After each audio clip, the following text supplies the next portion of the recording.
Saya bersyukur sekali bisa banyak mami-mami yang mau belajar ya, yang benar-benar meluangkan waktunya, bersekutu bersama, sharing gitu ya. Misalnya kita sebagai orang tua, pasti kita ngerasa kadang-kadang tuh saya yang punya masalah paling banyak gitu ya. Tapi waktu kita berada dalam komunitas seperti ini dan saling sharing, ternyata oh dia juga sama gitu ya. Jadi bersyukur sekali kalau bisa ada di komunitas seperti ini gitu ya. Makanya waktu saya dihubungi saya sangat ingin bisa jadi berkat gitu ya. Mudah-mudahan apa yang saya sharingkan hari ini itu bisa jadi berkat buat mami-mami semua. Oke? Bolehkah saya share screen? Sudah bisakah saya share screen? Bisa, Ci, silakan. Oke, coba ya.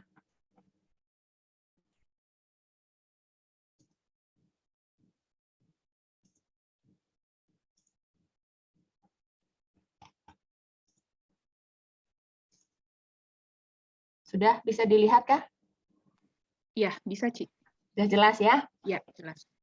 Jadi hari ini kita belajar tentang the parenting journey ya, perjalanan sebagai orang tua. Nah, namanya juga perjalanan ya, seperti tadi Ibu Ling ya udah sharingkan bahwa ya kita tuh ada di perjalanan, tapi apakah kita sedang menikmati perjalanan kita sekarang? Nah, itu pertanyaan yang penting gitu ya. Karena nggak semua orang bisa menikmati perjalanannya, apalagi perjalanan sebagai orang tua. Ya, saya tahu jadi orang tua itu nggak mudah, betul nggak? Nah, makanya coba nanti kita sama-sama hari ini cek diri kita masing-masing. Apakah saya sedang menikmati perjalanan saya? Atau saya lagi jengkel, saya lagi bete, saya lagi nggak tahu harus gimana, saya butuh pertolongan gitu ya. Nah, itu bisa mungkin terjadi. Oke, nah ditanya tadi tentang perkenalan keluarga. Nah, ini keluarga saya. Ya, jadi saya punya 3 anak. Suami saya tadi sudah disebut, Pak Juliono Wijaya. Kami melayani bersama di Growing Family International dan kami juga sekarang sama-sama sebagai konselor keluarga. Ya, jadi enak kalau melayani bisa bersama-sama gitu ya. Oke, nah anak saya yang paling besar itu namanya Kevin, sekarang berusia 22 tahun. Sudah lulus kuliah dan sudah bekerja. Yang kedua, itu Kenneth yang berkacamata. Dia sekarang kuliah, usianya 22 usianya 18 tahun. Yang bungsu itu Kenisha, sekarang kelas 2 SMA, usianya 16 tahun ya. Kalau sudah dilihat dari fotonya aja, Mami udah jadi yang paling kecil di rumah. Ya, anak-anaknya udah gede-gede, lebih gede dari maminya gitu ya. Jadi sebetulnya kalau saya dibilang ahli dalam parenting, mungkin nggak juga. Cuma saya sudah mengalami lebih dulu mungkin itu ya. Jadi saya sudah pernah mengalami fase-fasenya, sekarang saya ada di fase terakhir parenting itu sudah ya. Nanti kita belajar sama-sama. Jadi apa yang saya sharingkan mudah-mudahan itu benar-benar bisa menolong beberapa dari kita. Nah, sebagai awal menjadi orang tua itu sebenarnya apa sih? Jadi orang tua itu adalah anugerah. Kita semua pasti percaya menjadi orang tua itu anugerah, betul? Tapi itu juga sekaligus tantangan. Anugerah, betul, tapi ada tantangannya juga. Lalu menjadi orang tua itu adalah berkat. Ya, kita percaya punya anak itu berkat. Anak itu hadiah. Tuhan bilang seperti itu ya. Tapi dengan hadirnya berkat itu ada tanggung jawabnya juga loh. Ya, jadi nggak cuma sekedar berkatnya doang, tapi ada tanggung jawabnya juga gitu. Nah, anak itu juga adalah kasih karunia. Tapi itu juga panggilan yang serius, nggak bisa kita main-main dengan kasih karunia itu. Karena ini ada tanggung jawab yang serius gitu ya. Nah, apakah kita pernah menyadari hal ini? Bahwa menjadi orang tua itu seperti dua sisi mata uang. Kita nggak bisa hanya pilih mau berkatnya aja, mau anugerahnya aja, kasih karunianya aja. Tapi kita harus tahu bahwa di sisi yang satunya, menjadi orang tua itu adalah tantangan, adalah tanggung jawab, adalah panggilan yang serius. Ya, saya yakin semua di sini pernah merasakan bagaimana waktu anak pertama lahir. Wah, rasanya susah deh diceritakan dengan kata-kata, betul? Ya, waktu anak pertama lahir, apalagi kalau anak pertama kita adalah anak yang sangat-sangat dinanti-nantikan. Akhirnya penantian kita berbuah gitu ya. Kita bisa mendapatkan anak. Tapi waktu anak kita lahir, apakah kita tahu apa yang harus kita lakukan? Kalau cuma sekedar ngasih susu, ganti popok gitu ya, itu tahu naluri kita sebagai orang tua bisa melakukan hal itu. Tapi untuk mendidik mereka, untuk mengajar mereka bagaimana jalan yang benar di hadapan Tuhan, itu tidak mudah. Oke. Nah, saya makanya berharap kalau tadi dibilang mungkin ada yang belum punya anak, nggak apa-apa, betul sekali nggak apa-apa. Karena saya belajar parenting itu sebelum anak saya lahir. Jadi alangkah lebih enaknya kalau nanti anak kita lahir, kita udah tahu mau ngapain gitu ya. Jadi nggak apa-apa, jangan kecil hati. Siapa tahu Tuhan justru pengen kita belajar dulu, baru nanti dikasih berkatnya. Ya, baru dikasih nanti kasih karunia-Nya. Oke. Nah, ini saya ingin kita benar-benar mengerti bahwa anak-anak kita adalah anugerah terbesar yang Tuhan berikan. Tapi sekaligus juga tanggung jawab yang berat. Ya, saya nggak lagi nakut-nakutin, ya, nggak lagi nakut-nakutin, tapi ini take it serious gitu ya. Kita harus benar-benar menganggap ini sebagai sesuatu yang serius. Nah, parenting is a journey, ya. Parenting itu adalah suatu perjalanan. Apakah kita serius mempersiapkan perjalanan kita menjadi orang tua? Ibaratnya kalau kita mau jalan-jalan, kita mau lakukan perjalanan, ya, mau liburan, saya yakin mami-mami di sini pasti serius banget deh. Ya, sampai hari pertama mau kemana, makan di mana, tidurnya di mana, gitu ya. Semuanya sudah direncanakan dengan baik. Itu biasanya kita kalau mau liburan, bikin itinerary gitu ya, sampai jelas kita mau apa aja. Nah, bagaimana dengan saat kita mau menjadi orang tua? Apakah kita bisa sedetail itu? Kita benar-benar tahu, oh nanti kalau anak saya umur segini, saya harus gimana. Kalau nanti anak saya begini, saya harus responnya seperti apa. Gitu. Kayaknya nggak kepikir. Ya, kita kayaknya baru kepikir kalau kita mentok dengan anak kita. Mentok dalam arti, loh, kenapa anak saya kayak gini? Waktu kecil, waktu bayi kayaknya baik-baik aja. Tapi kok begitu udah ngomong, bisa ngebantah gitu ya.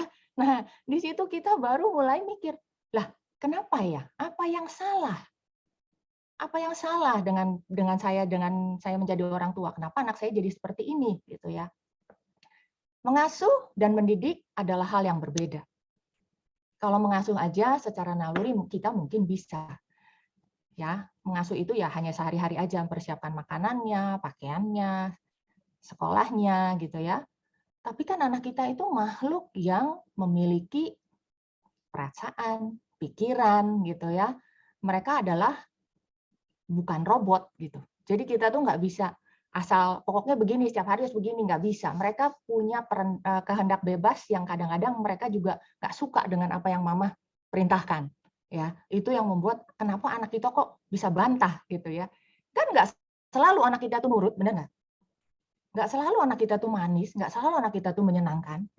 Kadang-kadang menyebalkan, saya akui, ya kan? Tapi waktu anak kita menyebalkan, respon kita harus gimana? Gitu. Nah, itu yang harus kita pelajari gitu. Oke?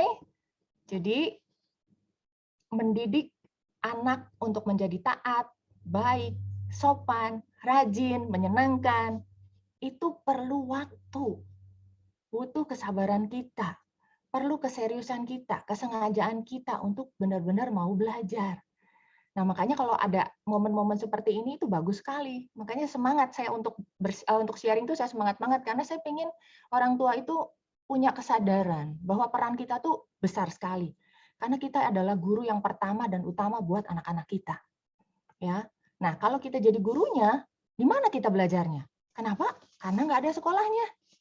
Ya, nggak ada sekolah yang khusus untuk jadi parenting, jadi orang tua itu nggak ada. Oke.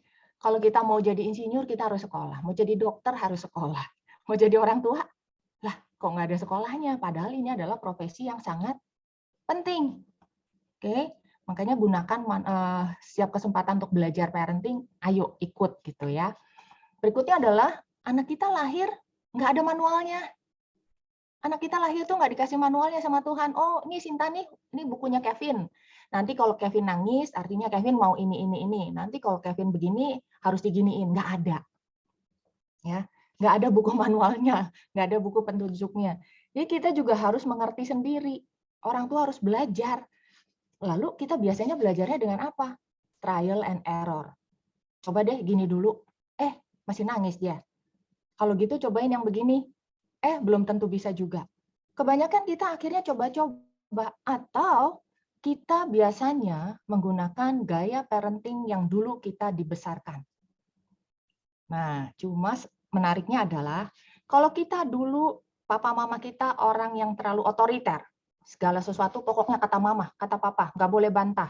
Biasanya kita jadi orang tua yang permisif, kebalikannya.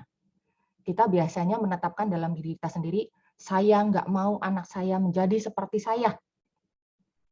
Saya nggak mau anak saya ngalamin seperti saya dulu. Jadi sekarang anak saya segala sesuatu oke, boleh, yang penting lu happy, yang penting nggak nangis, nggak rewel. Nah ini juga berbahaya, ya. Ini juga berbahaya.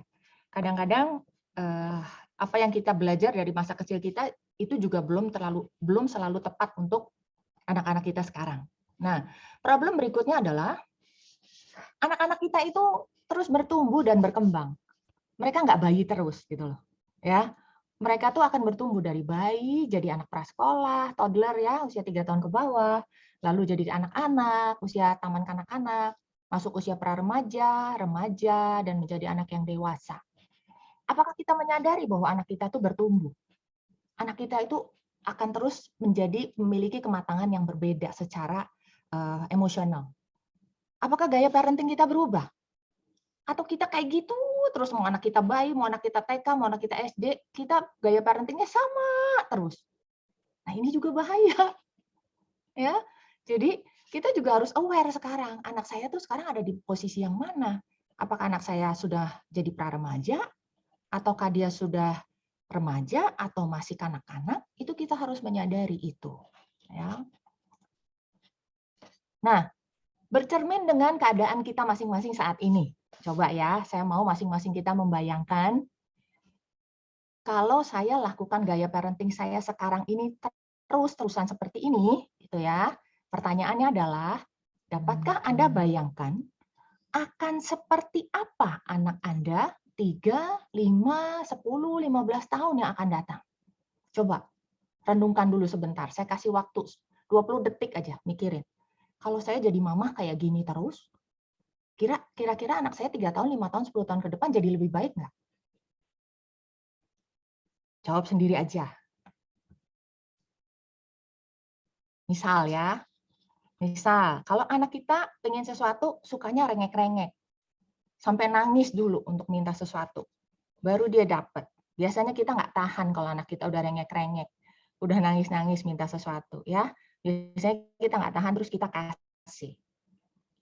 Nah, kalau kejadiannya seperti ini terus, ya, bagaimana kira-kira nanti 3 tahun, 5 tahun, 10 tahun yang akan datang? Sudah bisa terbayang? Oke. Kuncinya adalah ini. Anak kita itu dapat menjadi sumber sukacita kita atau justru menjadi sumber duka cita dalam hidup kita. Tadi padahal di awal Tuhan memberikan itu sebagai hadiah, sebagai anugerah, ya, sebagai kasih karunia. Harusnya happy ya, harusnya sukacita. Tapi karena kita tidak melihat sisi satunya, yang itu merupakan tantangan, tanggung jawab gitu ya, akhirnya kita malah justru anak kita itu menjadi duka cita dalam hidup kita. Yang ada kita jengkel terus sama anak kita. Yang ada anak kita tuh bikin rasanya pengen nangis terus kita sebagai mama. Oke, mudah-mudahan sampai sini nggak ada yang udah, aduh harus gimana gitu ya. Mudah-mudahan belum ya, santai dulu.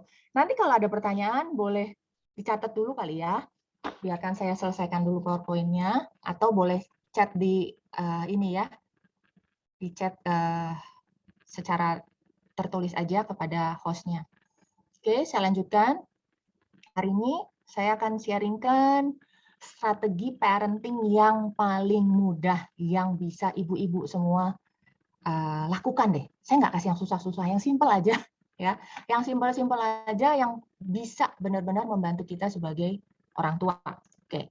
Strategi parenting dasar. Yang pertama, kalau ini bisa dilakukan dengan benar, pasti semuanya akan aman gitu ya.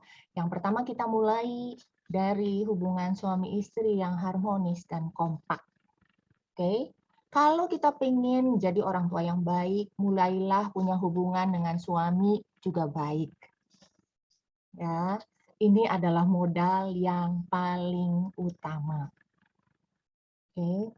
Menjadi orang tua yang baik itu erat hubungannya dengan hubungan kita sebagai suami dan istri.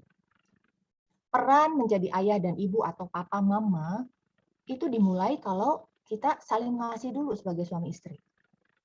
Nah, kalau sekarang kondisinya kita lagi hubungannya nggak bagus dengan suami, itu sebetulnya anak-anak sudah bisa merasakan. Anak-anak punya satu radar, satu kepekaan bahwa ada terjadi sesuatu antara papa dan mama, walaupun kita nggak bertengkar di depan anak.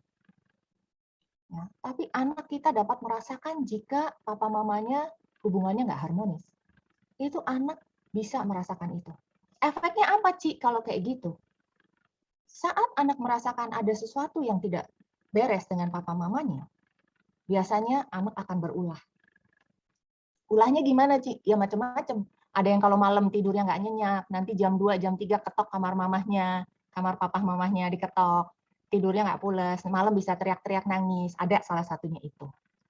Ada lagi apa? Ada lagi yang melakukan hal-hal yang aneh gitu ya.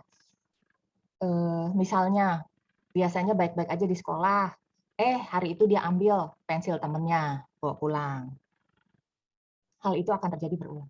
Jadi ada hal-hal yang mungkin kita kadang nggak ngerti kenapa anak kita lakukan itu. Tapi sesimpel itu sebetulnya. Kalau dia lihat papa mamanya rukun, harmonis, anak akan merasakan aman. Di saat anak punya rasa aman, dia biasanya jadi anak juga yang baik-baik saja. Tapi kalau anak merasakan insecure, papa mamanya ada sesuatu, hubungannya tidak harmonis, ya, dia biasanya alam bawah sadarnya itu membuat dia jadi nggak nyaman juga. Akhirnya melakukan hal-hal yang di luar apa yang biasanya. Oke? Lalu kita juga perlu menyadari hubungan suami istri itu adalah hubungan yang prioritas. Itu di atas hubungan dengan anak atau di atas hubungan dengan mertua, dengan ipar, dengan yang lain-lain. Artinya apa? Artinya kita harus mendahulukan suami dibanding anak. Nah, ini seringkali saya temui banyak ibu-ibu yang waktu anaknya lahir, suaminya deh terbengkalai. Ya, suaminya udah nggak diperhatiin lagi gitu ya. Bahkan kalau perlu mama tidur sama babynya, papa tidur di luar gitu kan. Sudah nggak ada lagi hubungan yang harmonis antara papa dan mama. Nanti kalau anaknya udah gede sedikit, ya suaminya ajak kita pergi, yuk kita makan berdua. Alasannya apa? Gak bisa, anak sama siapa? Anaknya nggak ada yang jaga.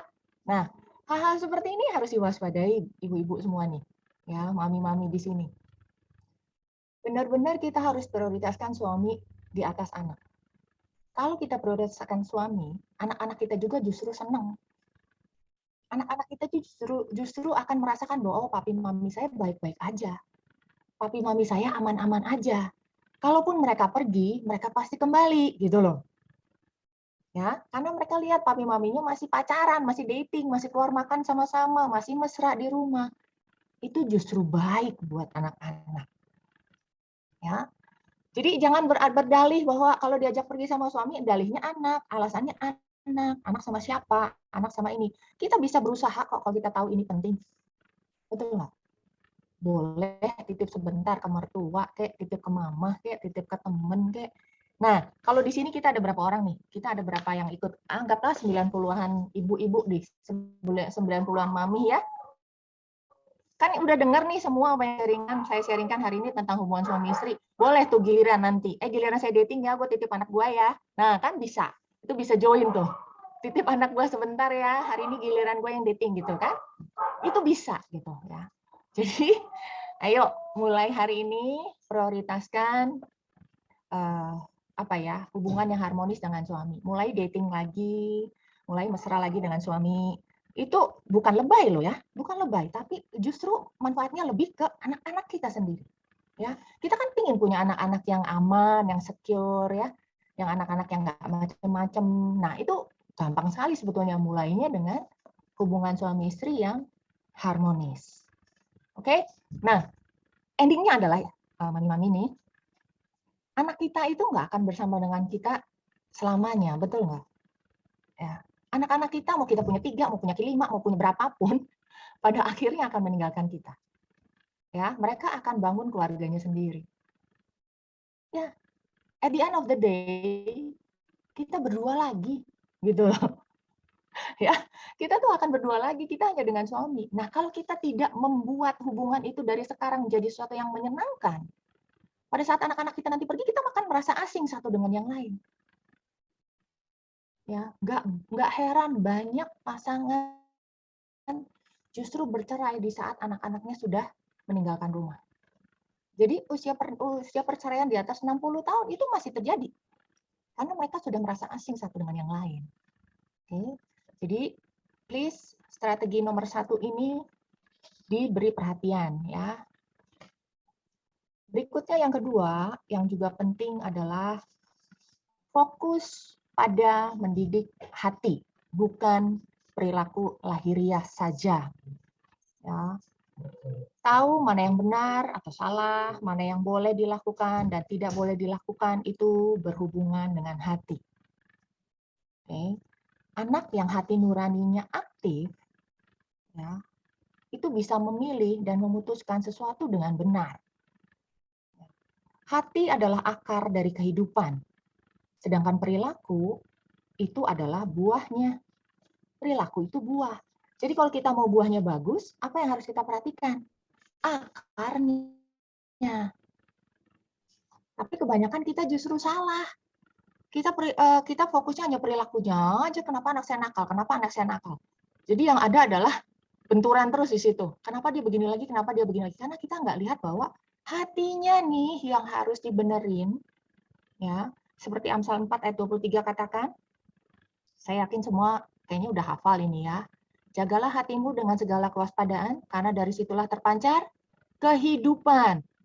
Ya, kehidupan terpancar, benar-benar ada hidup kalau hatinya benar, kalau hatinya dijaga dengan benar. Ya, kebanyakan orang tua tuh nggak fokus, fokusnya hanya ke perilaku saja, sehingga yang keluar dari kita seringkali hanya jangan ini, jangan itu, nggak boleh ini, nggak boleh itu, gitu kan? Harus gini, harus gitu ya.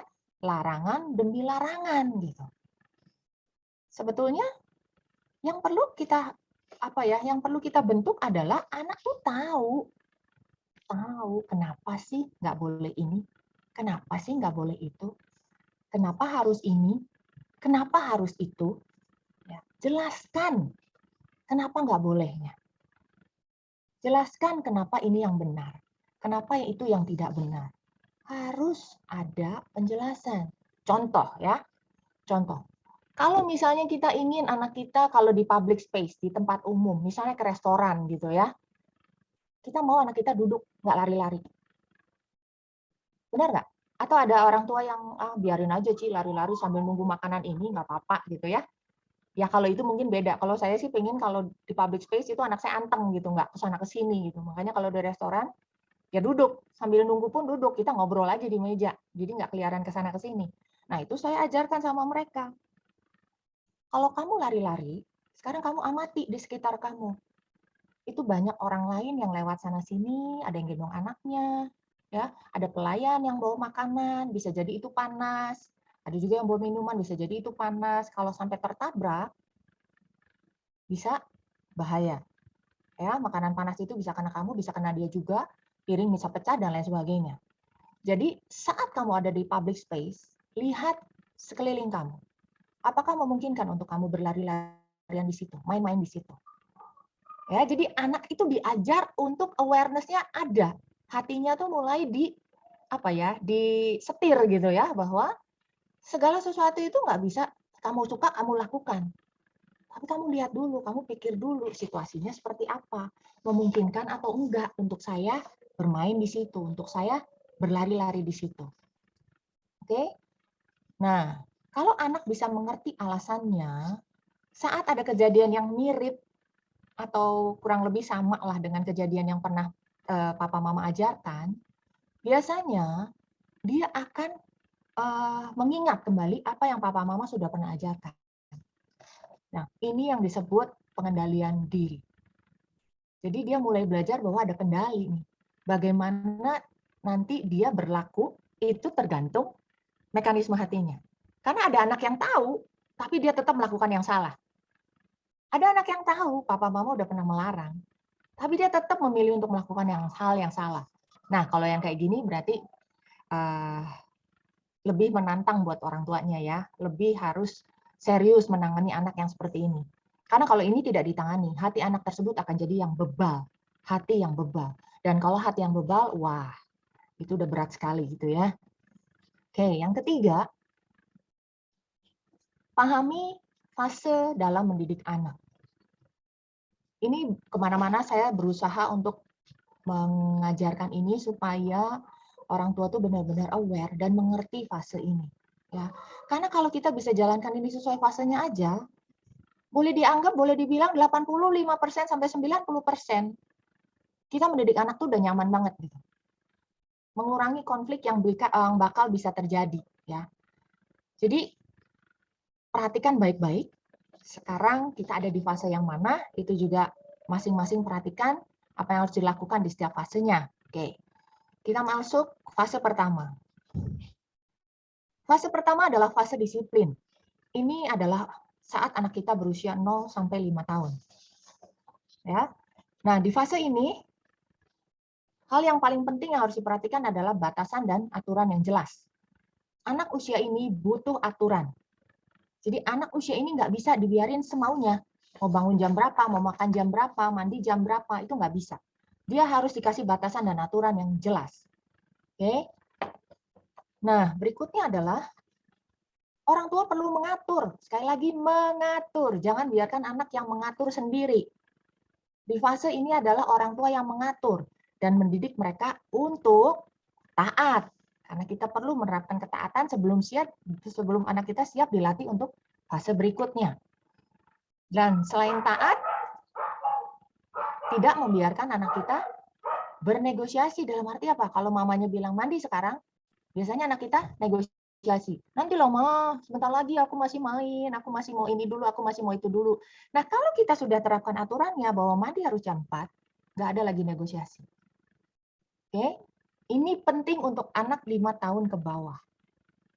Nah, hal yang harus penting dilakukan adalah kita ingin punya anak yang baik, yang pinter, yang cakep, yang cantik.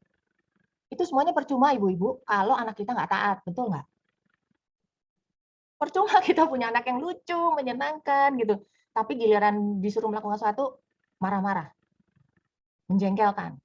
Itu benar-benar ya, udah hilang semua cantiknya, sudah hilang semua menyenangkannya gitu ya. Yang ada kok jadi monster anak saya. Ya, jadi perhatikan baik-baik fase ini. Ini fase yang terpenting. Karena kalau kita bisa lakukan fase ini dengan benar, ini krusial sekali. Fase berikutnya jadi lebih mudah. Fase ini memang capek ibu-ibu, capek. Capeknya lebih ke fisik, ya. Capek ke fisik, capek banget. Tapi kalau kita bisa benar-benar bentuk anak kita di sini, di fase berikutnya jauh lebih mudah.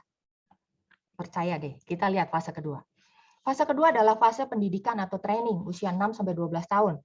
Nah, kalau fase pertamanya baik, fase pertamanya berhasil, fase kedua, orang tua itu jadi pelatih yang akan melatih atlet nih. Diibaratkan seperti ini. Bayangkan kalau pelatihnya bilang, ayo lari keliling lapangan. Tapi atletnya bilang, nggak mau. Nah, gimana itu atlet bisa menang pertandingan? Pelatihnya aja nggak ditaati. Ya, nggak bisa taat sama pelatihnya. Kacau banget itu. Sekarang ibu-ibu bisa bayangkan nih, kalau 5 tahun pertama aja dia nggak taat, apakah 6 tahun ke atas dia bisa akan taat? Enggak. Usia tidak menentukan bahwa kita selalu berpikir nantilah gede sedikit dia akan ngerti. Itu tidak pernah terjadi kalau kita tidak pernah melatihnya. Ya. Jadi tujuan pelatih itu adalah memberikan koreksi, menjelaskan, mengajarkan bagaimana melakukan yang benar. Itu terjadi di fase ini. Ya, di fase ini kita kasih tahu ini kenapa harus begini, Nak? Kenapa melakukannya harus seperti ini? Itu terjadi di fase ini. Kita benar-benar harus melatih mereka di situ. Dan orang tua perlu lakukan dengan konsisten. Konsisten itu artinya standarnya jelas. Kalau hari ini tidak boleh, besok juga tidak boleh. Kalau hari ini Mama bilang, misalnya contoh main gadget ya. Misalnya kita punya aturan, main gadget itu nanti kalau PR-nya udah selesai. Nah, suatu saat anak kita bilang, "Mam, aku lagi bete banget, aku lagi bosan banget, boleh lah, Mam, aku main," gitu ya. Ini kita harus lihat sikonnya, karena kita juga nggak mau jadi orang tua yang legalistik, ya. Kita harus lihat sikonnya. Apakah layak anak kita untuk dapat bermain misalnya 5-10 menit di hari itu, padahal seharusnya jadwalnya setelah bikin PR, tapi kita lihat sikonnya, apakah anak saya berhak untuk mendapatkan reward itu atau tidak. Jadi saya juga tidak mengajarkan ibu-ibu untuk legalistik. Kalau kata Cicinta tidak, itu artinya tidak. Betul, tapi kita lihat konteksnya. Ya. Kalau konteksnya mengizinkan untuk kita berkompromi, silahkan. Tapi kalau setiap kali dikompromi, setiap kali dinegosiasi, nah itu yang bahaya. Oke, konsisten itu artinya kalau iya katakan iya, besok juga iya. Kalau tidak ya tidak, besok juga tidak, gitu ya. Oke, fase berikutnya adalah fase pelatihan. Fase mentoring, ini usia 13 sampai 17 tahun. Nah, di sini kualitas kita sebagai orang tua, seberapa baik kita waktu menjalankan peran sebagai pelatih, itu akan terlihat di fase ini. Apakah anak kita dikategorikan sebagai anak yang memberontak? Karena fase pemberontakan remaja terjadi di usia-usia ini. Ataukah kita bisa punya hubungan yang baik dengan anak remaja kita? Ya.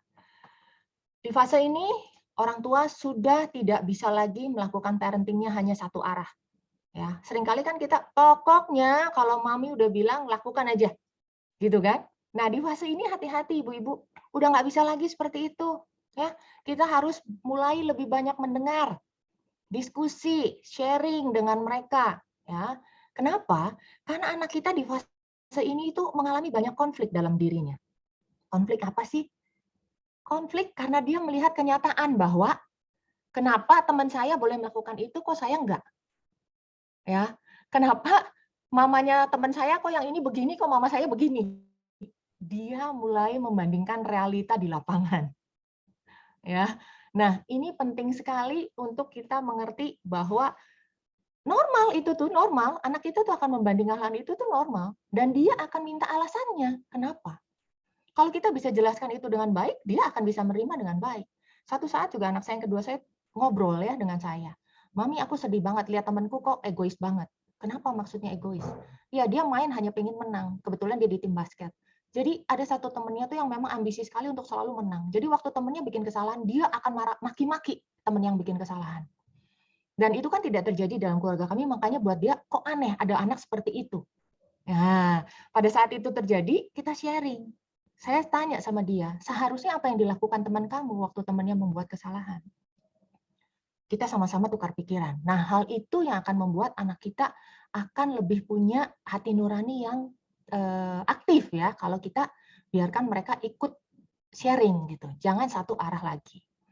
Berikutnya fase yang terakhir dalam pendidikan parenting kita adalah persahabatan atau friendship.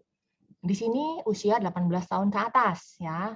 Nah, ini adalah akhir atau tujuan akhir dari parenting, bukan awal. Oke. Kadang-kadang banyak hal yang saya temui di lapangan itu masalah terjadi karena fase ini dilakukan terbalik gitu ya. Nanti saya jelaskan lebih lanjut bagaimana terbaliknya. Di saat ini, anak akan menjadikan orang tua sahabat terdekatnya. Jadi kalau kita berhasil melewati fase demi fase, ya kita bisa melewati itu dengan baik. Di fase ini, anak kita akan menjadikan kita, orang tua, itu sahabat terdekatnya. Di saat mereka bingung, minta mau menentukan sesuatu, mereka bisa datang sama kita untuk minta masukan atau pendapat. Ya, cuma orang tua sebatas memberi saran loh. Dan ini pun jika diminta. Ya, kita udah nggak boleh sok tahu lagi, kita udah nggak boleh lagi, pokoknya kata mama gitu ya. Kalau mama udah bilang, pokoknya kamu harus nurut. Udah nggak bisa, ibu-ibu. Di tahap ini sebaiknya kita melatih anak kita untuk menjadi orang dewasa di mana mereka harus berlatih mengambil keputusannya sendiri. Apapun yang diputuskan, kalaupun itu salah, ya masih ada kita orang tuanya yang bisa membantu dia mengatasi akibat dari kesalahan pilihannya misalnya. Ya, tapi kita udah nggak bisa lagi. Pokoknya kata mama harus begini, nggak bisa lagi. Apalagi sampai nanti segala sesuatu mama yang menentukan ya. Kuliah harus di sini, pokoknya harus begini, harus begitu. Hati-hati. Itu akan menimbulkan pemberontakan dari anak-anak kita. Nah, yang sering terjadi adalah, yang tadi saya bilang terbalik, fase persahabatan ini seringkali diterapkan orang tua pada waktu anak kita masih kecil. Di fase yang harusnya disiplin, orang tua menjadikan anak-anaknya teman. Ya, mau makan apa, mau pakai baju yang mana, ya, mau mandinya kapan, mau makan kapan, gitu kan? Itu kan kita bisa lakukan itu kalau ke teman, kalau ke anak fase 5 tahun pertama, dia justru butuh kita sebagai orang tua. Dia nggak butuh teman, ya. Dia butuh kita untuk mendidik, untuk mengatur dia. Dia lagi nggak butuh teman. Makanya jangan sampai terbalik. Nah, ini untuk gampangnya, kalau buat ibu-ibu tadi ruwet ya ngafalin fase-fasenya, lihat corong ini. Lihat corong ini. Ini gambar yang benar ya, kalau namanya corong bisa akan berfungsi kalau begini, benar nggak? Ya, corong baru bisa berfungsi kalau mulut lebarnya itu ada di atas. Oke. Nah, artinya apa? Sesuai dengan urutannya. Usia 0 sampai 5 tahun ya, dia harus punya batasan dan alasan yang jelas gitu ya. Punya batasan, aturan semuanya itu harus jelas. Artinya apa? Belum perlu ada kebebasan. Mulut corongnya di bawah, kecil, sempit. Kenapa belum boleh punya kebebasan? Karena mereka belum bisa menahan resiko atau belum bisa menerima resiko dari pilihannya. Kalau dia pilihannya salah, yang kena anak itu sendiri, dia akan sakit sekali. Gitu loh. Ya. Jadi jangan sampai terbalik. Kalau ini terjadi sesuai dengan gambar ini, ya, itu benar-benar akan nyaman. Ya, ada masanya anak-anak kita akan jadi sahabat buat kita, tapi bukan di awal. Oke. Nah, ini yang tadi saya bilang salah. Kalau corong udah bentuknya kebalik gini, bisa berguna nggak? Bisa dipakai nggak? Ya bisa sih, tapi setengah mati gitu ya. Masih bisa dipakai, tapi setengah mati gitu. Dan bukan seharusnya corong berfungsi seperti ini. Ya, karena prinsipnya kebebasan itu akan diberikan seiring dengan tanggung jawab anak. Anak yang kecil 5 tahun ke bawah belum ngerti arti tanggung jawab. Belum bisa. Nanti kita latih dulu di 6 sampai 12. Kita didik dulu dia di 3 sampai 17. Corongnya bisa jadi semakin besar kebebasannya. Ya. Tapi kalau dari kecil-kecil kita udah kasih kebebasan, lalu waktu kita sadar bahwa waduh, anak saya udah kebablasan nih. Kebebasannya udah terlalu banyak nih. Sempitin. Padahal seharusnya itu dilebarin. Kita justru sempitin. Berontaklah dia di situ. Disitulah awal mula terjadinya banyaknya kasus pemberontakan anak-anak remaja, ya, konflik orang tua dan anak terjadi di sana. Ya, saya menangani klien orang tua dengan anak cukup banyak yang karena hal-hal tersebut. Jadi mereka dari kecil biasa mendapatkan sesuatu dengan mudah, ya, segala sesuatu diturutin waktu kecilnya. Tapi begitu mereka masuk usia remaja, itu orang tua mulai menyadari bahwa saya salah nih. Jadi diketatin, akhirnya anaknya berontak. Ya, waktu anaknya berontak, apa yang terjadi? Dia bisa jadi nggak mau ngomong sama papa mamanya. Benar, saya lihat sendiri tuh. Anaknya udah nggak mau lagi ngomong sama orang tuanya. Padahal anaknya baru kelas 7. Ya, dia nggak mau ngomong lagi, dia stres, lebih banyak menyendiri, ya, sosmed terus, bahkan dia bergaul dengan orang yang di luar sana, yang bisa cenderung ke same sex same sex attraction. Jadi seperti homo atau lesbian bisa ke sana, bahkan sampai depresi dan menyayat atau menyukai tubuhnya sendiri. Itu saya temui beberapa klien saya melakukan hal tersebut. Nah, di saat seperti ini, kita kadang-kadang udah nggak tahu lagi harus gimana. Ibaratnya di saat seperti itu, apapun yang harus dilakukan, dia pasti lakukan. Tapi kan lebih baik kita mencegah daripada mengobati, betul nggak? Jadi yang saya sharingkan ini mudah-mudahan 3 strategi ini bisa benar-benar merema, ya, benar-benar merema, benar-benar direnungkan baik-baik. Kalau perlu benar-benar apa ya, nanti habis ini sharing sama suami gitu ya. Karena harus kompak kan? Oke. Nah, sebagai penutup sedikit lagi ya, saya masih punya waktu sedikit lagi. Ini penting untuk diingat. Yang pertama adalah libatkan Tuhan, mami-mami semua. Jangan pernah merasa bahwa kita mampu. Kita tuh nggak pernah bisa tanpa Tuhan. Ya, jadi charge diri kita selalu dekat dengan Tuhan, berdoa. Ya, Tuhan itu adalah pencipta dari anak-anak kita. Dia yang tahu apa yang terbaik untuk anak-anak kita. Di saat kita udah nggak tahu lagi nih anak harus diapain, kembali ke penciptanya. Tuhan tolong. Ini saya harus gimana dengan Kevin, dengan Kenneth, dengan Kenisha. Saya harus gimana? Ya, percayalah Tuhan selalu tepat pada waktunya dan selalu menolong. Ya, nanti ibu-ibu baca sendiri ayatnya ya. Di Mazmur 127 dikatakan bahwa sia-sialah kamu membangun segala sesuatu jika Tuhan tidak campur tangan. Jika bukan Tuhan yang membangun rumah, sia-sialah orang yang membangunnya. Jadi kita benar-benar harus libatkan Tuhan. Lalu ayat yang juga menolong saya dan menguatkan saya adalah di 2 Korintus 12 ayat 9, bahwa kasih karunia Tuhan itu selalu sempurna di saat kita lemah. Jadi percayalah bahwa selalu ada pertolongan Tuhan, ada kasih karunia Tuhan. Ya. Berikutnya, menjadi orang tua itu adalah mandat istimewa. Mandat istimewa dari Tuhan. Ya. Kita itu diberi tanggung jawab sementara untuk bersama dengan anak-anak kita, untuk mendidik mereka, supaya mereka pada akhirnya itu memenuhi agenda Tuhan, bukan agenda kita, ibu-ibu. Ya, ingat agenda Tuhan, bukan untuk memenuhi agenda kita. Kalau dulu kita pengen jadi dokter misalnya, sekarang nggak kesampaian. Anak saya harus jadi dokter. Nah, mudah-mudahan udah nggak ada lagi yang seperti itu, ya. Sekarang kita harus benar-benar cari panggilan Tuhan untuk anak saya itu apa. Tuhan maunya apa dengan anak saya, gitu. Nah, itu yang harus benar-benar kita kejar. Saya kasih ilustrasi. Nanti ini ayatnya catat sendiri, dibaca sendiri ya. Saya kasih ilustrasi. Misalnya saya punya tas nih, tas bermerek ya. Saya titipin nih sama Ibu Ling. Bu Ling nih, titip ya tas saya. Boleh Bu Ling pakai deh, kapanpun terserah. Boleh. Ini tas merek yang mahal deh. Saya nggak sebut merek karena saya nggak di-endorse ya. Jadi pokoknya itu tas mahal banget gitu. Silahkan pakai, boleh deh. Tapi saya titip loh. Ya. Nah, bagaimana dengan Bu Ling? Dia seneng nggak tuh dapat tas itu?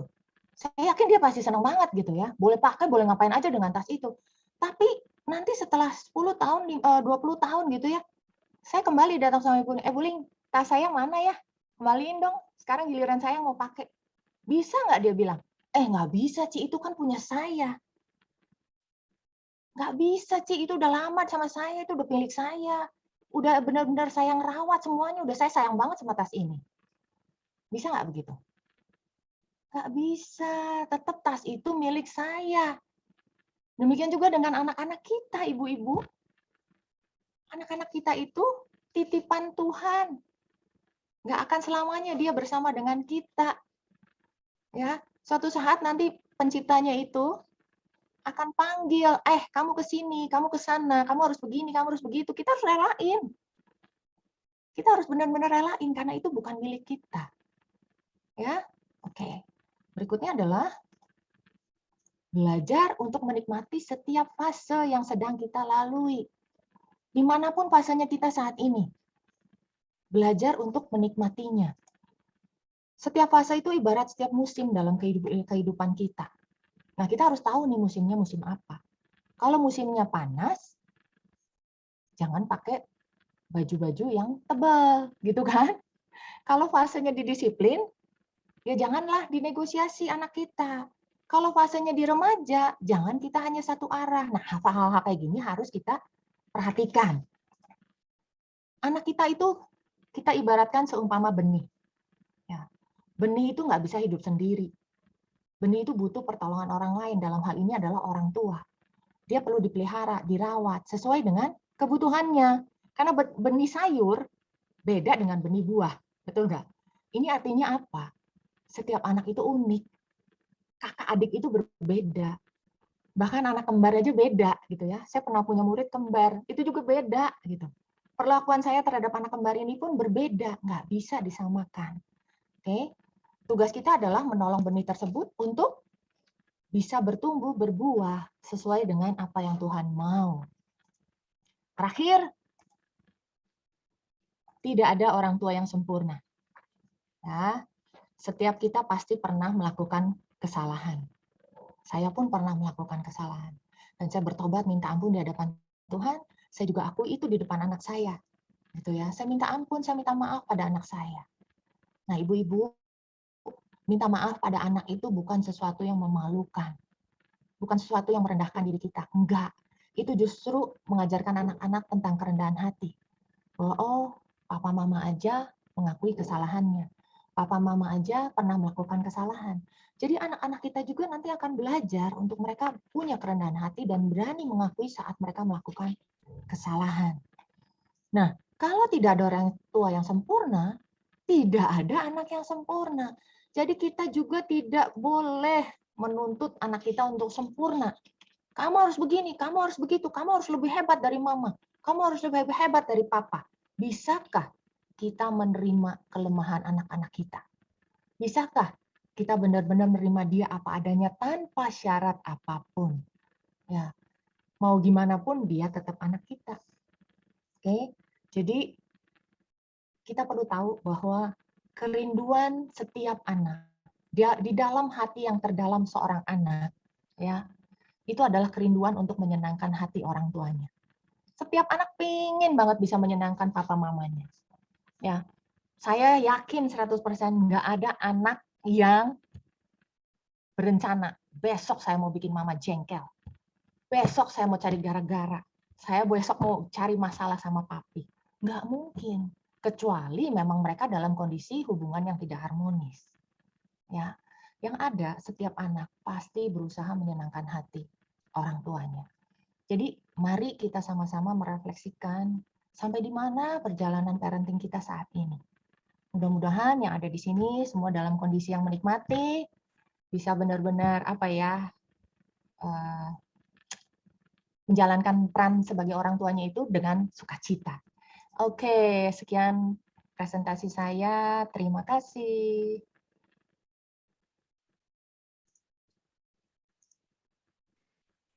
Ya, terima kasih Cisinta buat sharingnya hari ini, luar biasa.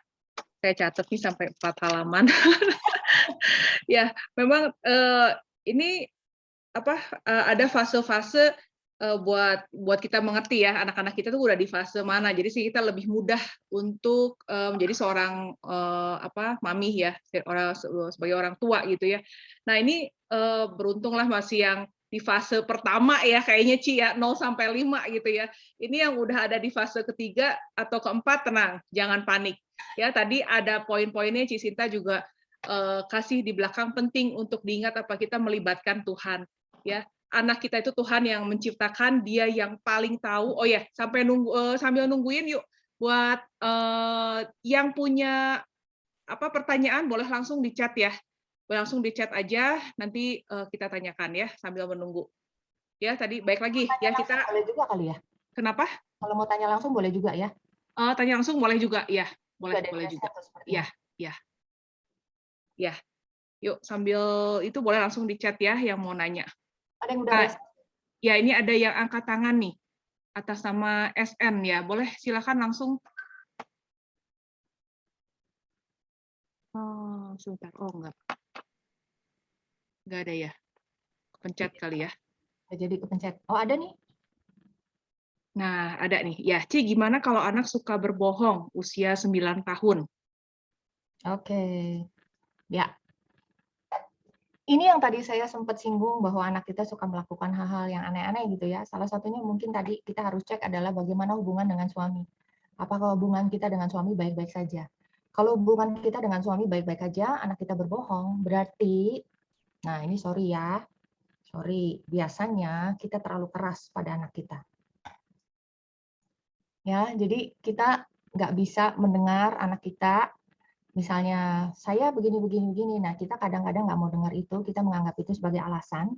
Akhirnya daripada saya kena marah terus, daripada saya salah terus, ya dia akhirnya berbohong. Coba kasih feedback, apakah itu benar? Bagaimana dengan keseharian ibu dengan anaknya? apakah betul yang seperti yang saya tadi sharingkan bahwa ibu terlalu keras dengan anaknya. Jadi dia cenderung menyelamatkan dirinya dengan berbohong. Silahkan, kita sama-sama belajar nih. Yang saya temukan di lapangan, biasanya anak berbohong itu dipicu karena orang tua yang terlalu keras. Keras dalam arti benar-benar galak ya, keras ya. Pokoknya anak tuh salah mulu aja gitu. Oke. Silahkan tadi yang bertanya. Apakah menjawab? Ya, semoga menjawab ya. Ini ada yang angkat tangan. Silakan Pak, langsung saja. Ya, terima kasih Ibu Sinta ya dan ibu-ibu kawan-kawan sekalian. Saya sangat sepakat tadi opening speech Ibu Sinta bahwa anak itu adalah karunia, berkat ya dan sekaligus tanggung jawab. Saya ingin tanya langsung yang lebih pengalaman dan contoh yang lebih real ya, mungkin dalam keseharian parenting. Anak saya satu laki-laki usia 9 tahun. Jadi saya coba untuk berusaha untuk tidak terlalu strict atau terlalu demanding dalam mendidik. Tapi juga saya ingin mencari balance bagaimana bahwa anak itu terutama di usia golden age, bagaimana supaya dia tetap memahami tanggung jawab itu adalah nomor satu. Ya, dalam arti bukan dalam hal akademis harus juara satu, atau bukan dalam hal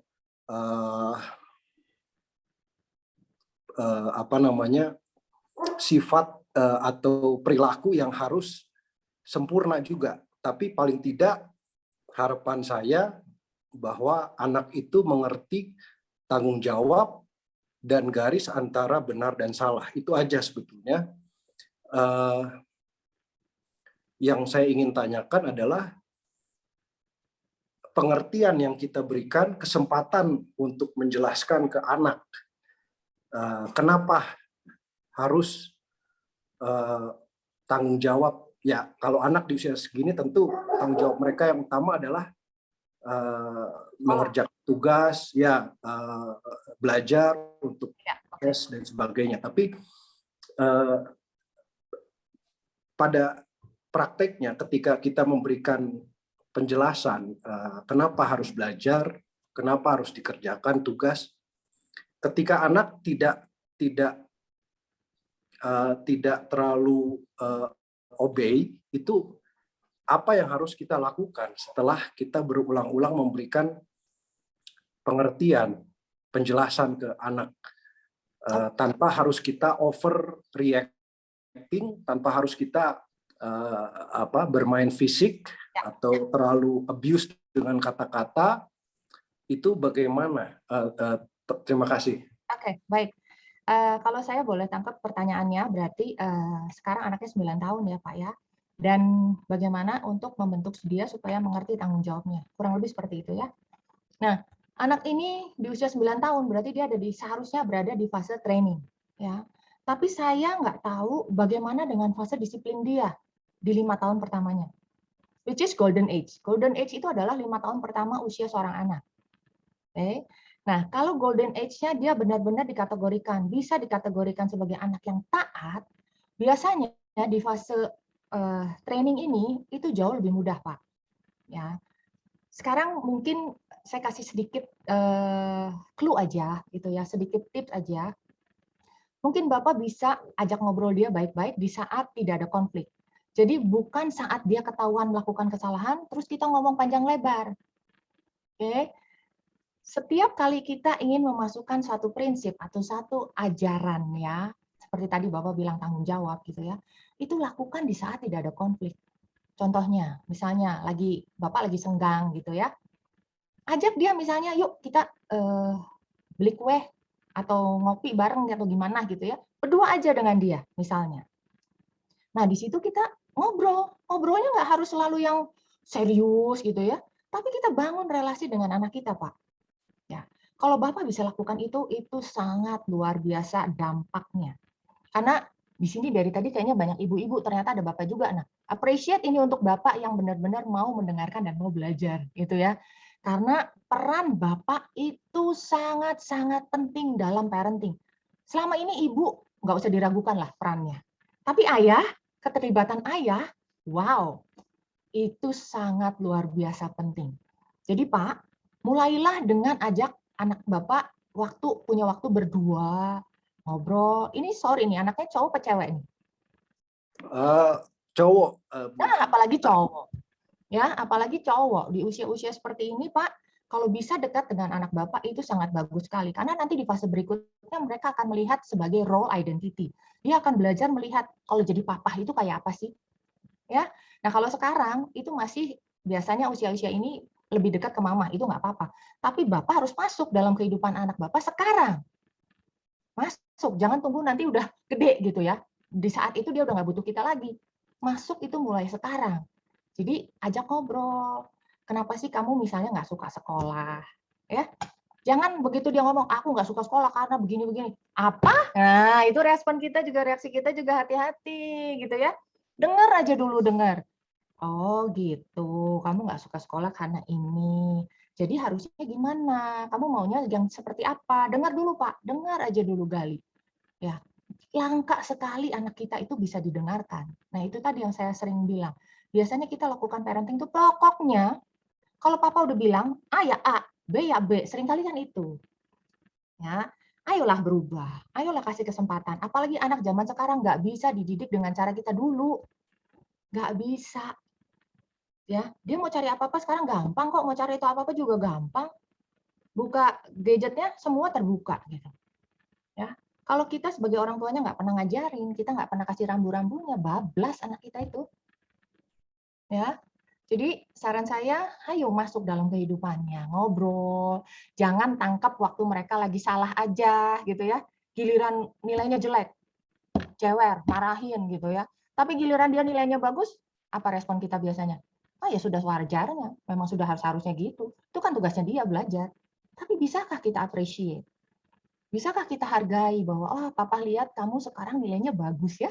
Papa lihat kamu berusaha untuk belajar. Mungkin hasilnya belum terlalu maksimal, tapi sudah ada kemajuan. Puji itu. Karena dengan itu kita tuh seperti memberikan bahan bakar untuk dia melakukan lebih baik lagi. Ya, mudah-mudahan itu bisa menjawab ya Pak ya. Ya, Ci, ini ada yang mungkin nyambung ya. Ini anaknya usia 7 tahun. Nah, ini maminya mungkin terkadang suka emosi ngajarin anaknya, apakah boleh mencubit anak atau memberi hukuman pada anak? Oke. Nah, sebetulnya kalau kita balik lagi ya, nggak ada manual bukan memang untuk parenting. Jadi boleh nggak mencubit? Ya nggak ada sih yang ngasih tahu boleh atau nggak boleh gitu ya. Tapi kalau saya, prinsip saya, kita tidak menyakiti anak dengan tangan kita. Karena Tuhan memberikan tangan untuk kita itu untuk melakukan hal yang baik. Bagaimana kita ngajarin anak kita untuk, nak, tangannya dipakai untuk mengasihi, untuk sayang ya, tapi kita sendiri mencubit dia. Itu kan kontradiktif sekali. Mama ngajarin tangannya dipakai untuk sayang, tapi mama cubit saya. Ya, itu udah satu hal yang tidak baik dilakukan. Saya ngerti kadang-kadang kita emosi, kadang-kadang kita jengkel ngelihat anak kita waktu sekolah, waktu belajar gitu ya. Sebetulnya balik lagi kalau saya lihat problem utamanya ada di orang tua, ada di kita dulu. Kenapa sih kita sampai marah? Ya, itu dulu coba renungkan. Kenapa kita sampai marah? Mungkin jawabannya, anak saya nggak ngerti-ngerti, anak saya tuh nggak bisa-bisa belajarnya. Tanya lagi, kenapa dia sampai nggak ngerti-ngerti? Problemnya di mana? Kita harus bisa telusuri sampai akarnya itu dapat di mana sih sebetulnya. Bisa jadi ada anak tuh ya, pinter, tapi karena di sekolah dia nggak bisa lihat tuh apa yang gurunya tulis. Ternyata dia butuh kacamata. Ada itu saya menangani gitu. Kan silly gitu, dia udah dimarah-marahin, padahal sebetulnya matanya yang perlu dibantu. Ya. Apakah dengan marah-marah menyelesaikan masalah? Belum tentu juga. Yang ada anak itu mendapatkan impresi bahwa saya nggak suka belajar. Karena setiap kali belajar saya tuh dimarahin. Ya kan? Itu kan nggak baik juga. Jadi cobalah kalau memang kita nggak sabar saat menemani anak belajar, ya sudah berserah aja, cari jalan lain. Jangan kita yang nungguin dia gitu. Kecuali kitanya bisa untuk ya udah Tuhan saya mau belajar sabar. Ya udah, cobain. Tapi kalau hari itu udah mulai terpancing, minggir dulu sedikit, tarik nafas dulu. Kita harus kendalikan emosi kita. Karena anak yang sedang nggak bisa belajar, sedang kesusahan dengan belajar, itu butuhnya ditolong, bukan dimarahin. Ya, mudah-mudahan itu bisa menjawab. Ada lagi Ya, pertanyaan? Ci. Ya, ini kita naik umur anaknya ya.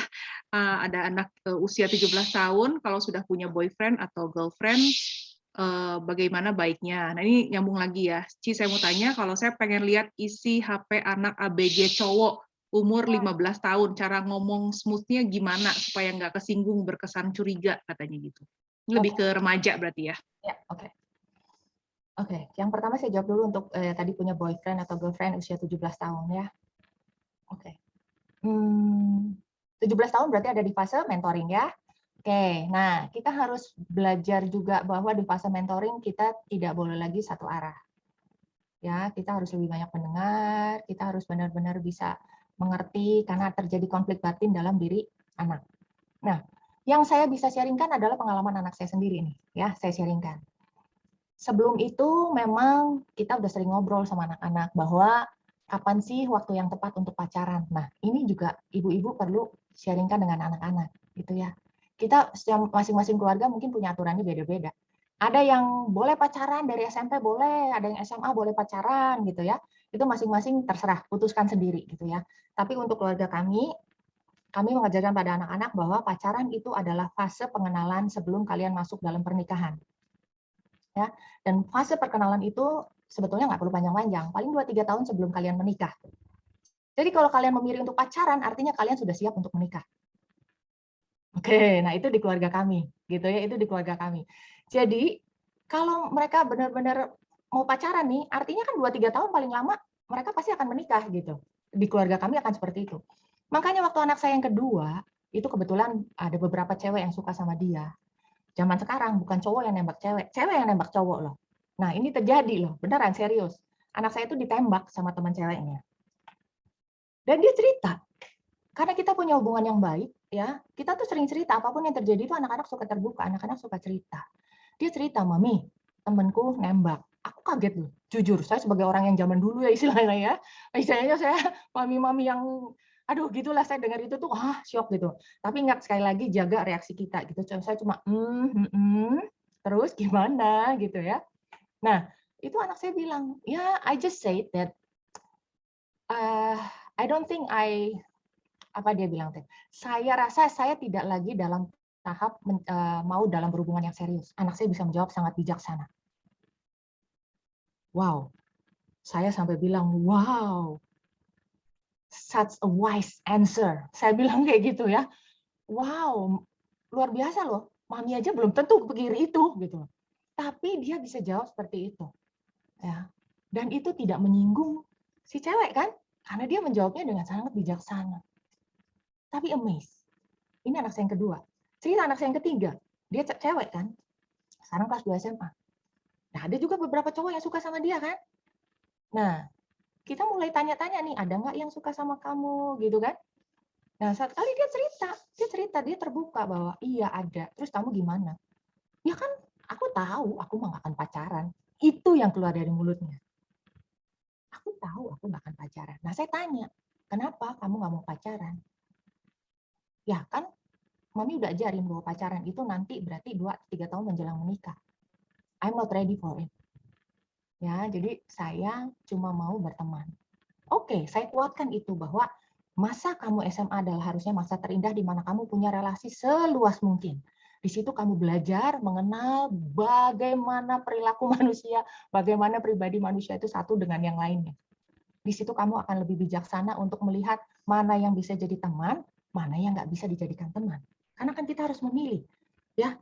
Jadi berteman itu bisa dengan semua orang, tapi untuk jadi sahabat kita perlu memilih. Nah, di situ dia dapat poinnya. Jadi kalau anak kita usia 17 tahun, Di mana peran kita? Peran kita sudah mendekati sebagai sahabat.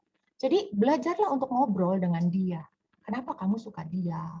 Apa yang kamu pikirkan untuk kamu bisa pacaran dengan dia? Kenapa kamu pacaran dengan dia? Ngobrol, gali. Ya, kalaupun kita nggak suka dengan calonnya, misalnya, gitu ya, ya tenang dulu lah, Mami. Belum tentu juga mereka jadi menikah, gitu loh. Belum tentu juga. Jadi jangan dulu panik, jangan dulu nggak suka, pokoknya Mami nggak suka, putusin, gitu ya. Itu kan kembali lagi satu arah. Kan kita udah nggak lagi di fase itu, ya. Pelan-pelan, ingat kita punya backingan, Tuhan. Kalau Tuhan bilang itu bukan jodohnya dia, ya pasti berakhir gitu, nggak usah khawatir gitu. Ya, percaya itu. Oke, berikutnya adalah soal HP. HP anak ABG ya. Waktu saya memberikan HP buat anak saya, itu kita berikan dengan ada aturan yang harus disepakati. Oke, jadi berikan HP itu bukan hanya sekedar untuk gaya ya, tapi untuk dia bisa benar-benar memanfaatkan itu dengan baik. Jadi kita sepakat bahwa kamu gunakan HP ini dengan bijaksana, bukan untuk hal-hal yang tidak berguna, yang bisa merusak kamu. Kamu benar-benar harus wise, kalau sampai mami atau daddy tahu kamu menggunakan ini sembarangan, itu HP bisa disita. Nah, itu perjanjiannya. Karena HP itu milik kami, bukan milik kamu. Gitu ya. Yang beli kan mami, jadi itu milik mami. Oke. Nah, gimana kalau kita mau lihat? Nah, sekarang pertanyaan saya adalah, kenapa kita sampai mau lihat? Nah, itu dulu deh. Ya, tadi yang bertanya, coba Mami, kenapa sih Mami sampai penasaran pengen lihat isi HP anaknya? Ada masalahkah? Atau hanya iseng aja pengen tahu? Kalau kita percaya pada anak kita nggak perlu cek isi HP-nya. Itu privacy dia. Nah, ngecek aja. Oke. Ngecek aja tujuannya untuk apa ya? Ya, balik lagi. Cuma buat rasa penasaran saya aja, Ci. Biasanya kan gitu ya kalau mami-mami. Biar saya aman aja, Ci. Biar saya tahu aja gitu. Pengen tahu aja. Iya, benar. Nah, itunya yang harus ditahan nih, Mami nih. Ya, itunya harus kita tahan. Kita belajar untuk percaya bahwa anak kita melakukan hal yang benar. Kan kita lagi dalam fase ini 15 tahun. Kita lagi dalam fase apa? Mentor, ya. Kalau mentor itu anaknya sudah di lapangan, dia udah lagi melihat kanan kirinya gitu. Ini kenapa saya diajarin gini tuh, tapi di lapangan begini. Dia lagi konflik tuh di batinnya. Nah, kalau kita punya hubungan yang baik dengan anak kita, dia akan cari kita, tenang aja. Cuma kalau kita melihat ada gelagat-gelagat yang nggak benar, nah itu ajak ngobrol anaknya. Ya, kamu sekarang berteman sama siapa aja sih? Teman terbaik kamu siapa sih? Gitu loh. Biasanya kalau anak kita nggak ada apa-apa, kalau sampai kita pun ngomong, coba lihat dong HP kamu, kasih mami passwordnya, biasanya dia akan kasih juga, nggak masalah. Ya, kayak anak saya, laptopnya kadang sharing sama saya gitu ya. Itu boleh pakai password dia, boleh password saya, jadi nggak ada rahasia gitu. Kalaupun misalnya handphone dia di password, saya akan bilang, bukain dong, mami mau lihat yang ini, dibuka sama dia gitu. Nggak ada masalah. Ya, kadang kan misalnya saya minta, fotoin dong, fotoin mami pakai HP kamu. Nanti giliran saya mau lihat, HP-nya kan di password. Saya bilang buka sama dia, nggak ada masalah, nggak ada yang dikhawatirin gitu. Karena kita semuanya terbuka. Oke, mudah-mudahan itu bisa menjawab. Masih adakah pertanyaan? Masih ada waktu banyak, nggak? Ci. Masih ada waktu ya. Telat-telat dikit nggak apa-apa lah ya, lewat-lewat dikit. Ya. Jadi lebih bangun komunikasi, bangun hubungan kayaknya, Ci ya. Betul sekali. Nah, ini yang saya tadi juga akan agak kelewat ya. Bangun hubungan itu jangan tunggu anak kita remaja. Sedini mungkin kita tuh bangun hubungan yang di mana anak kita tuh bisa percaya sama kita. Ya, mau anak kita baru umur 8 tahun, 10 tahun, mulailah gitu. Supaya anak kita tuh bisa deket, kalau ada apa-apa tuh cerita. Jangan sampai kalau misalnya pulang sekolah, waktu ditanya gimana di sekolah, baik. Ya udah kita mati kutu, nggak ada lagi percakapan setelah itu. Biasanya kan begitu. Kalau kita nanya gimana tadi di sekolah, fine. Ya udah habis. Lanjutinnya gimana? Ya, tapi kalau kita bisa gali lagi, what do you mean by fine gitu ya, misalnya explain, misalnya kamu hari ini main sama siapa, kamu tadi makannya apa, bangun percakapan yang istilahnya walaupun awalnya kelihatannya basa-basi, tapi nanti anak akan mengalir, itu akan keluar gitu. Tapi kalau kita nggak pernah membiasakan itu, nunggu dia remaja akan lebih sulit. Ya, oke. Ya, ini ada 3 pertanyaan mirip-mirip, Ci. Bagaimana caranya kalau dalam fase mendidik anak corongnya sudah terlanjur terbalik? Nah, terus ini ada satu lagi, bagaimana cara memperbaiki hubungan dengan anak gitu? Mungkin yang dulunya mengajari anak tuh waktu buat PR, sekolah, dan lain-lain suka bentak-bentak dan kasar. Lalu ada lagi di sini, gimana cara menjaga psikologi anak saat keadaan orang tua sedang tidak harmonis terus-menerus? Oh, ini lebih ke hubungan suami istri ya. Yang pertama, bagaimana kalau corongnya udah terbalik ya? Saya bahas itu dulu. Iya, itu sebetulnya apa ya? Sesuatu yang memang sudah terlanjur, tapi tenang, masih bisa ada jalan keluar gitu ya. Selalu ada harapan di dalam Tuhan. Namanya fase, beda dengan tahapan. Kalau tahap 1 nggak dijalankan, tahap kedua biasanya akan lebih susah. Kalau fase itu boleh bolak-balik. Ya, namanya fase itu kalau misalnya fase 1-nya belum, tapi dia sekarang kondisinya udah di fase ketiga, fase 1-nya bisa dikejar. Semoga bisa ngerti ya. Jadi kalau misalnya sekarang udah keburu kebalik nih, anaknya nggak taat misalnya, ya usianya sekarang udah 8 tahun misalnya, harusnya dia udah di fase training, tapi disiplinnya belum dapat, gitu kan? Apa yang kita bisa lakukan? Kejar ketaatannya di fase yang sekarang. Bisa nggak? Bisa. Kuncinya kita akan lebih capek, pasti. Kita perlu kerja keras, pasti. Dan harus disengaja. Harus benar-benar menyadari bahwa saya harus menebus kesalahan saya harus membalik corongnya.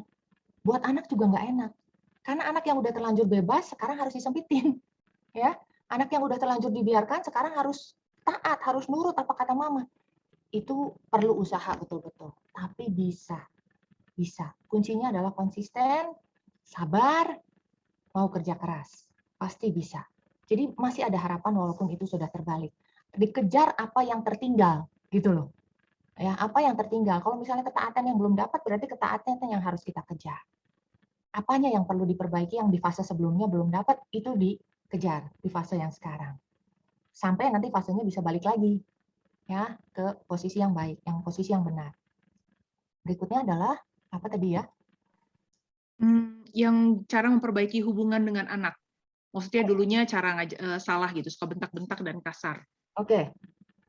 Nah, ini yang harus dilakukan di awal adalah kita beresin hati kita dulu di hadapan Tuhan ya.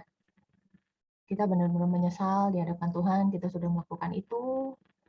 Berikutnya adalah relasi kita dengan anak. Jangan ragu untuk minta maaf sama anak. Jangan ragu untuk datang sama dia minta ampun. Biasanya, tergantung usia anak sih ya. Usia anak kecil-kecil biasanya kalau mamanya datang minta maaf, tuh dia bilang, kenapa mami? Kok aneh? Mami kok aneh? Ngapain? Dia kan mami pernah marah-marah bentak-bentak kamu. Ya, biasanya dia akan diam.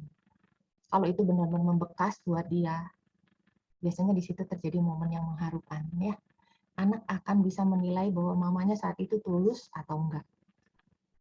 Nah, kalau kita benar-benar tulus datang sama dia, minta pengampunan, biasanya anak kita juga akan lakukan itu. Nah, dia dengan rela akan, ya mami udah nggak apa-apa, gitu ya. Tapi kita nggak boleh puas sampai di situ. Kita harus kejar lagi sampai, kamu mau maafin mami nggak? Ya, kamu ampunin mami nggak? Mami udah bikin salah, mami benar-benar nyesel, mami bentak-bentak kamu. Rekonsiliasi itu perlu untuk dilakukan. Ya, karena apa yang kita lakukan ya, perkataan itu jauh lebih menyakitkan daripada kalau kita istilahnya spanking dia sekali. Sama perkataan kita berkali-kali yang menyakitkan itu jauh lebih membekas. Ya, perkataan kita itu seperti pisau yang menusuk amat dalam hati dia. Jadi saya sangat sarankan untuk mami-mami benar-benar kendalikan di saat kita sudah mau meledak itu, minggirlah sebentar, tarik nafas saja dulu. Biasanya itu bisa mengurangi emosi kita. Gitu. Jangan sampai kita biarkan itu meledak dan terlampiaskan. Kita mungkin rasanya nggak pengen marah, tapi itu udah keluar gitu.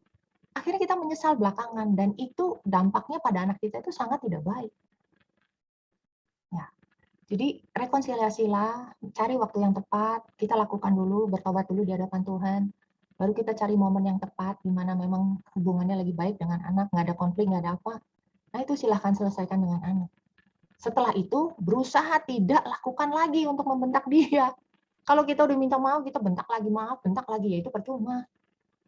Ya, jadi kita harus benar-benar istilahnya bertobat gitu ya. Kalau udah bertobat itu kan tidak melakukan hal yang sama. Berusaha sedemikian rupa supaya kita tidak melakukan kesalahan yang sama berulang lagi. Oke? Masih ada? Yang tadi Ci, yang gimana cara menjaga psikologi anak saat keadaan orang tua sedang tidak harmonis terus-menerus? Nah, ini keadaan tidak harmonisnya mungkin nggak berantem di depan anak, tapi perang dingin gitu kali ya. Nah, saya nggak ngerti nih maksudnya kondisi tidak harmonisnya itu seperti apa gitu. Tapi intinya hindari bertengkar atau marah di depan anak. Sebisa mungkin jangan gitu ya. Tapi kalaupun udah terjadi, ya sama, balik ke anaknya. Bilang, minta maaf. Jadi mami tadi marah, jadi mami tadi ada hal yang nggak bisa sepakat, tapi kita udah beres kok, kamu udah nggak apa-apa kan, kamu juga baik-baik kan, nah itu harus dipastikan gitu. Ya sebisa mungkin sih kita benar-benar apa ya, menjaga keharmonisan itu, karena itu sangat penting ya, walaupun kita nggak bertengkar di depan anak pun, tapi kalau kondisinya perang dingin itu terasa buat anak. Pasti kan kagok tuh di rumah, canggung gitu, kalau ke papa mama ketemu pasti kagok, pasti canggung, nggak enak. Situasi itu pasti akan terasa. Gimana cara memperbaikinya? Ya perbaikilah hubungan kalian, suami istrinya ini. Itu perbaiki, baru itu bisa membuat anak kita lebih aman gitu. Ya. Kalaupun kita di kelas, kita biasanya minta orang tua untuk bisa berdua duduk di depan anak, ngobrol sesuatu yang menyenangkan gitu ya. Nah kalau kondisinya lagi konflik seperti ini antara papa mamanya, pasti itu sulit sekali untuk dilakukan. Makanya cara terbaiknya adalah selesaikan konflik itu, supaya anak kita juga dalam kondisi yang aman, yang baik-baik saja. Seperti itu. Ya, Oke? ini udah jam 4 lebih, tapi nggak apa ya, kita molor 10-15 menit. Cisinta nggak masalah ya, Ci ya? Saya nggak Semoga ada bisa, masalah. Mungkin kalau yang memang harus live, nggak apa-apa kali live dulu ya. Tapi kalau yang ya. masih mau bertanya, boleh.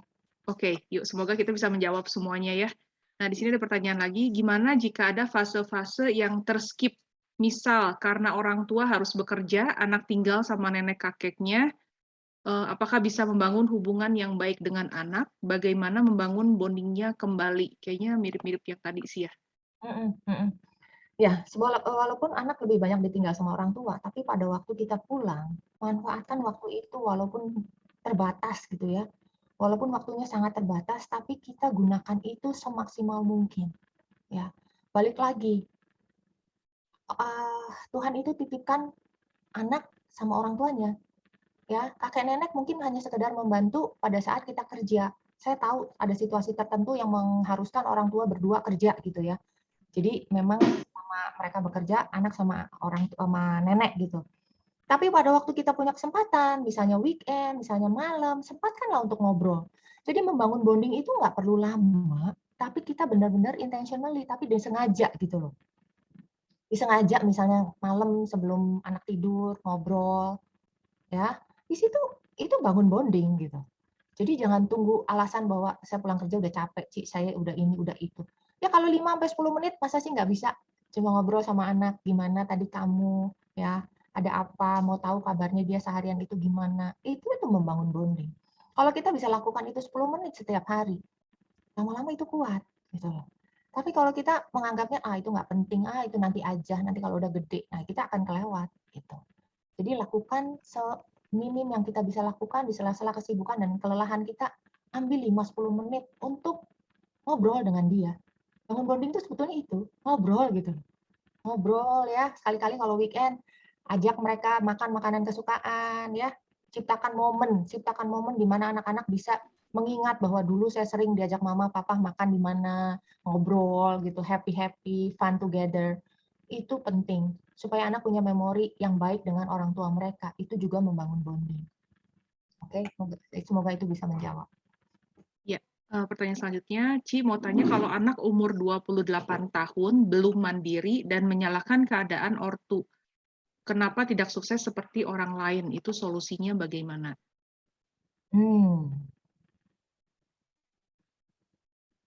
Ini agak berat memang, tapi saya bisa kurang lebih menyimpulkan ini memang kondisi yang corong terbalik. Ini biasanya awalnya corong terbalik sampai 28 tahun juga tidak mandiri. Ya, bayangkan harusnya 28 tahun itu sudah dewasa, sudah tahu apa yang harusnya dilakukan, tapi sekarang dia dalam kondisi terbalik malah menyalahkan orang tuanya. Apa yang kita bisa lakukan? Berlutut, berdoa. Nggak ada cara lain selain kita benar-benar minta Tuhan yang campur tangan, berurusan dengan hidup dia, dan benar-benar maksudnya menyadarkan dia bahwa hidup ini sekarang di tangan dia, udah bukan lagi di tangan orang tua. Dia udah dewasa. Peran kita sebagai orang tua hanya sebagai sahabat yang kalau diminta sarannya, gitu loh. Kalau dia sampai membalikkan keadaan, mungkin dia perlu pertolongan konselor. Ya, jadi anak ini perlu ditolong untuk digali apa sebetulnya yang membuat dia kondisinya sekarang menyalahkan orang tuanya. Apa kekecewaan dia, apa harapan-harapan dia yang belum terpenuhi, itu perlu digali. Karena hal-hal seperti ini nggak bisa diselesaikan hanya dengan orang tua dan anak. Perlu pertolongan pihak ketiga, gitu ya, yang benar-benar bisa mendengar dari pihak anaknya, dari pihak orang tuanya, untuk bisa istilahnya membuat jalur komunikasinya jadi bagus lagi. Ya, mungkin itu yang bisa saya jawab. Ya, Ci mau tanya umur yang ideal untuk anak mempunyai HP sendiri, katanya. Umur berapa? Lalu yang pertanyaan kedua, bagaimana mengganti kata jangan untuk memberi larangan? Anak saya umur 7 dan 12. Ya, good question. Untuk HP itu sekarang kalau dulu prinsip saya adalah tunda selama mungkin gitu ya. Selama dia belum membutuhkannya ya jangan dikasih, karena kalau anak kita nggak siap dengan dampak atau banyak sekali tawaran dari gadget, dari HP, itu justru akan merusak dia gitu. Jadi kalau anak kita sudah mengerti bagaimana handle HP-nya, safety-nya seperti apa, mana yang boleh dilihat, mana yang nggak boleh dilihat, itu saatnya dia boleh dapat kepercayaan itu. Cuma kalau sekarang dengan kondisi COVID seperti ini, semuanya harus online, semuanya butuh gadget, butuh HP, butuh laptop dan lain sebagainya ya. Kita nggak bisa berdiam diri bahwa dunianya adalah online gitu. Ya, buat kesepakatan. Seperti waktu saya memberikan HP pada anak saya, buat kesepakatan bahwa HP ini itu milik mami. Mami pinjamkan sama kamu, mami akan lihat penggunaannya. Bisa nggak kamu dipercaya? Bisa nggak kamu benar-benar punya pengendalian diri? Buka hanya pada waktu sekolah, main pada jam-jam tertentu, ya nggak buka hal-hal yang nggak benar, gitu kan? Itu semua sambil diawasi. Kalau sewaktu-waktu mami misalnya lihat kamu buka sesuatu yang nggak benar, misalnya, ya itu bisa jadi peringatan. Kalau kamu sering-sering seperti itu, bisa jadi HP-nya mami ambil lagi. Jadi sekalian kita mengajarkan sama dia tentang tanggung jawab. Oke, kan kita akan berikan kebebasan kalau anak kita bertanggung jawab. Nah, kalau kamu bisa bertanggung jawab, pasti mami berikan kebebasan itu. HP-nya boleh kamu pakai. Tapi kalau kamu tidak bertanggung jawab, makanya sembarangan, buat main game terus misalnya, ya maaf, kamu melanggar peraturan. Artinya itu boleh disita. Mami simpan dulu untuk jangka waktu tertentu, misalnya. Jadi kapan waktu yang tepat? Ya, diskusikan gitu. Karena kita nggak lagi bicara tentang usianya harus segini, harus segitu dikasih. Tapi kebutuhannya. Apakah dia membutuhkannya sekarang? Apakah dia benar-benar sudah butuh itu? Sekarang kalau saya tanya, anak kira-kira TK, apakah dia butuh gadget? Enggak kan? Tapi kalau kita lihat sekarang anak-anak TK udah pada pegang tablet tuh semua. Benar nggak? Kenapa? Karena orang tuanya nggak mau repot. Mami kasih kamu tablet, mami asik sendiri dengan HP mami, gitu kan? Everybody happy. Tapi padahal itu merusak dia. Pernah ada saya menemukan satu kasus ya, anaknya tanpa sengaja melihat video yang 17 tahun ke atas karena itu tersimpan di tablet orang tuanya. Wow, itu bahaya banget. Sekalinya itu sudah masuk dalam memori anak, itu sulit untuk dihapus. Bahaya sekali. Ya. Jadi tunda selama mungkin tergantung kebutuhannya lalu berikan dengan kesepakatan. Itu yang bisa jadi guidance. Oke.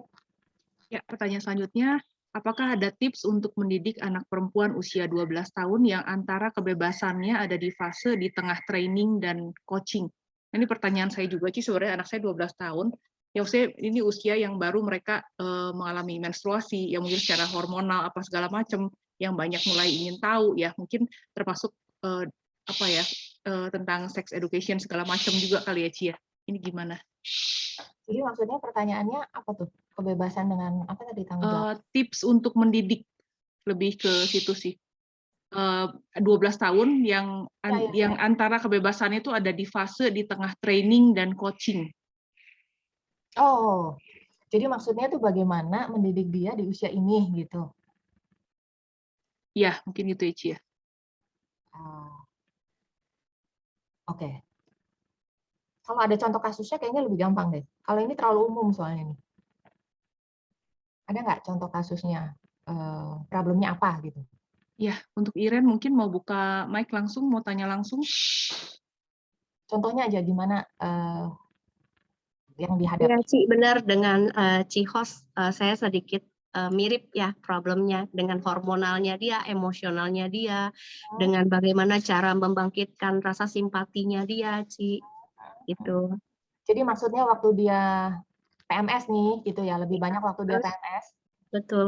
Sama antara training dan coaching gimana gitu, Ci, memasuki memasuki fase training and coaching, cara kita untuk berkomunikasi dengan dia udah masuk yang mana nih, Ci, antara dua ini gitu.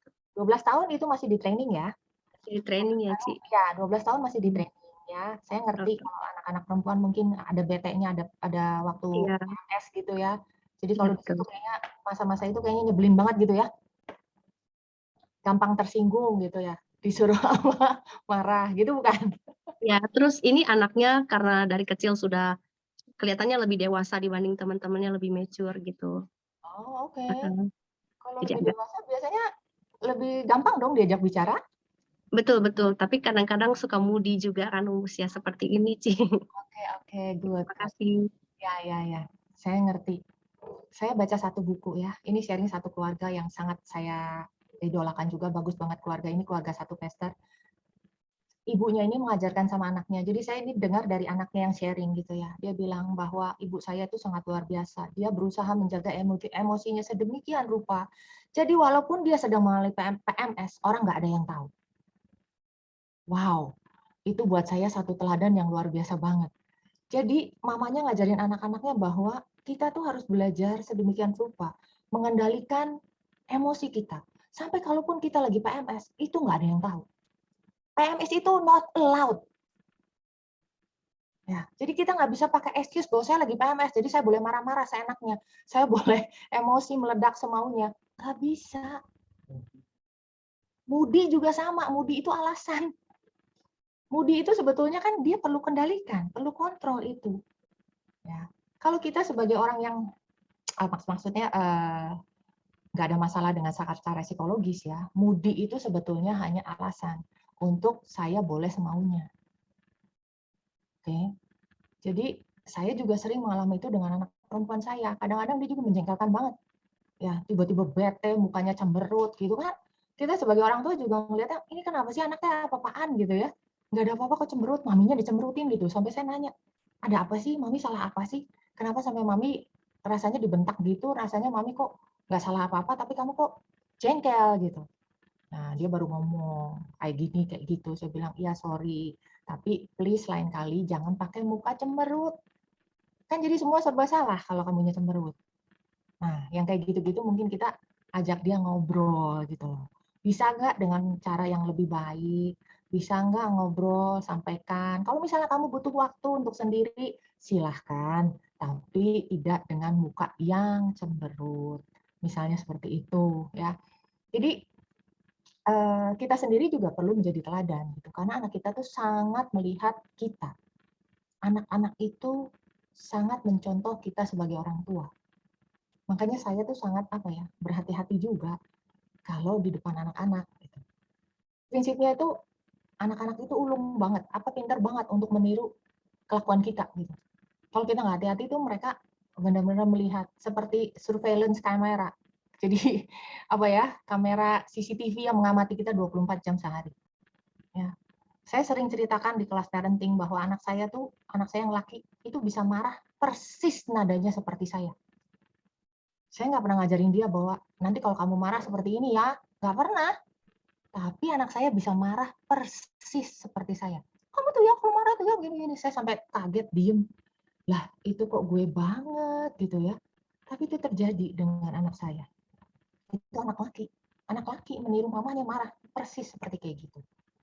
Jadi saya terinspirasi dari buku itu. Dia bilang PMS itu not allowed in my family. Dan saya setuju karena itu hanya excuse. Ya, itu hanya excuse yang membuat dia mau dimengerti, membuat dia minta diperhatikan saja. Sebetulnya enggak. Kamu bisa kok kontrol itu. Oke. Berikutnya. Ya, ini nyambung. Ada pertanyaan lagi. Gimana kalau anak sudah terlanjur lihat video porno?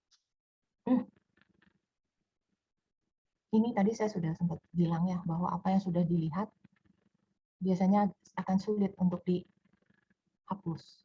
Ini anak perlu dibantu oleh konselor atau psikolog untuk ada pengawasan yang lebih ketat juga dari orang tuanya. Bukan dengan kekerasan atau dimarahi, tapi dibantu, ditolong. Benar-benar ditolong untuk anak ini bisa keluar dari addiction-nya. Ini kan mudah-mudahan sih belum sampai addiction ya, mudah-mudahan belum sampai kecanduan, tapi baru dalam tahap pernah melihat ya. Kalau dalam tahap pernah melihat saja sebetulnya jauh lebih ringan gitu kasusnya. Dan itu masih banyak kesempatan untuk bisa ditolong. Karena anak-anak yang seperti itu awalnya mungkin nggak sengaja, tapi lama-lama itu seperti addiction, jadi nagih dan intensitasnya akan terus. Kalau ini bisa ditangani sebelum terlalu jauh, akan lebih mudah untuk menanganinya. Tapi kalau udah sampai addiction, itu benar-benar perlu diterapi. Ya, itu yang bisa saya jawab. Ya, Ci. Ini mohon maaf sebelumnya kalau kita nggak bisa jawab semua pertanyaan ya. Ini ada pertanyaan satu lagi terakhir, sudah lama soalnya nanyanya. Bagaimana caranya mendidik anak dan enjoy the journey, di mana kadang kita belum siap dan merasa terbebani punya anak tersebut. Oke. Oke. Saya ngerti ini pergumulannya. Biasanya memang ini ada juga orang tua yang nggak siap tiba-tiba anaknya datang gitu ya. Beda dengan anak yang mungkin orang tua yang udah ngarep-ngarep, wah di nanti-nanti itu mungkin agak beda ya perlakuannya. Tapi kalau yang nggak siap tiba-tiba datang anaknya sepertinya ini anugerah atau bukan gitu ya, malah jadi kayak gitu. Oke. Sebetulnya tadi saya udah kasih strateginya tuh. Ya. Jadi coba diperhatikan 3 strategi dasar tadi itu. Kalau itu bisa dilakukan, itu udah sangat menolong. Ya.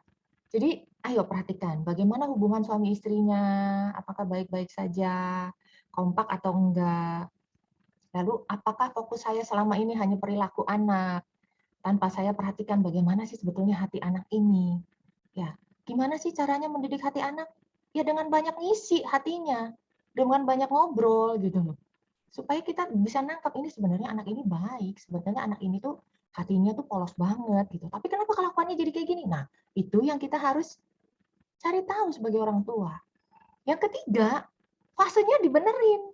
Ikutin fasenya dengan benar, gitu. Disiplinnya harus disiplin, enggak ditanya-tanya. Kebanyakan kan yang jadi masalah, jadi bikin ribet itu harusnya disiplin, dikasih tawaran, harusnya tinggal ayo makan duduk gitu ya. Nanti anaknya rewel. Aku nggak mau ini, aku nggak mau sayur, aku nggak mau ini. Nah, mamanya terlalu apa ya? Saya bilang terlalu banyak waktu kalau buat saya. Jadi kamu maunya apa? Telur, ya udah digorengin telur. Kalau saya nggak punya banyak waktu, maaf aja. Jadi saya punyanya sayur, ya makanlah sayur. Kamu nggak mau makan, nggak usah makan, gitu kan? Itu saya, gitu. Jadi makanya buat saya parentingnya fine-fine aja, menyenangkan aja. Kenapa? Anak harus ikut orang tuanya. Nurut apa kata mama di fase ini. Oke, di fase ini 5 tahun pertama. Ya, mandi sekarang. Nanti mami enggak, sekarang. Jadi bentuknya bukan ayo mau mandi kapan, enggak. Kalau saya langsung bilang mandi sekarang. Nah, itu fase 5 tahun pertama. Kalau kita bisa begitu 5 tahun pertama aman. Anak ngeyel-ngeyel, nangis-nangis, rengek-rengek. Semakin nangis, semakin nggak dapat apa yang kamu mau. Diem nggak tuh anak? Diem pasti. Mau nangis di mall, guling-guling, tinggalin sama saya. Dia yang kocar-kacir sendiri, teriak maminya, kejar maminya. Iya kan? Ya, tapi anak saya sih nggak pernah sampai guling-guling nangis-nangis, nggak pernah. Karena dari kecil udah dikasih tahu. Mau ke supermarket aja saya kasih tahu. Hari ini kita ke supermarket, kamu ikut mami belanja, boleh. Tapi kamu nggak beli apa-apa. Nah bayangin, anak 5 tahun saya udah ajarin dari kecil seperti itu. Jadi kalau dia ikut ke supermarket pun dia pegang, saya udah bilang, tadi aturannya apa? Hari ini yang belanja mami, kalian nggak beli apa-apa. Ditaruh lagi, gitu kan? Nggak ada tuh rengek-rengek. Ya, justru karena saya lihat anak saya baik seperti itu, saya kasih surprise. Oke, sekarang kamu boleh pilih makanan kesukaan kamu. Really, Mom? Really? Gitu kan? Nah, itu buat mereka itu jadi sesuatu yang menarik gitu. Ya, jadi make it your journey is enjoyable gitu loh. Seharusnya Tuhan berikan anak itu sebagai kado. Kalau kita punya dikasih kado itu kan happy, benar nggak?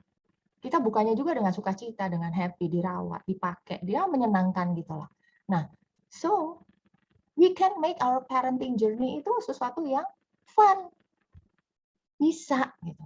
Dan kita bisa bersukacita bersama sampai saya bersyukur puji Tuhan sampai sekarang. Anak saya walaupun sudah fasenya udah gede-gede kayak gitu ya, udah pada dewasa, hampir dewasa seperti itu. Kalau kita bilang, nanti kita ada acara, ya kita makan bareng ini, mereka tetap sih sediakan waktu, bahwa keluarga itu yang terutama. Walaupun mereka punya lebih banyak waktu dengan teman, itu kita biarkan, memang fasenya mereka lebih banyak dengan teman. Tapi kalau saya bilang nanti kita akan ke rumah oma misalnya ya, kita ada acara begini-begini, mereka sempatkan itu. Ya. Mereka sempatkan bahwa tetap agenda keluarga itu nomor 1. Nah itu adalah value yang kita ajarkan, bukan berarti nanti dewasa mereka ngerti sendiri, enggak. Itu kita ajar.